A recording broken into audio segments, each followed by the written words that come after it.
Hello everyone, welcome back to the channel. In this video, I'll show you how to color code Google Calendar in 2026.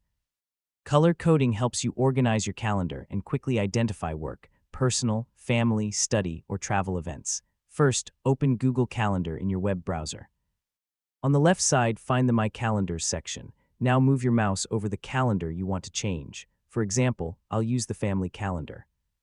When you hover over the calendar name, a three-dot menu will appear on the right side. Click the three dots. A color menu will open. Select any color you like, and the calendar color will change immediately. If you want a custom color, click the plus icon in the color menu and choose any color you prefer. You can also change the color of a single event. Click on an event in your calendar, then click the pencil icon to edit it. At the top of the edit window, click the color circle.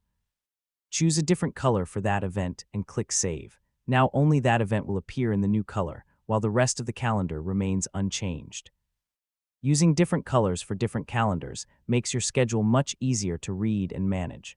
That's how to color code Google Calendar in 2026.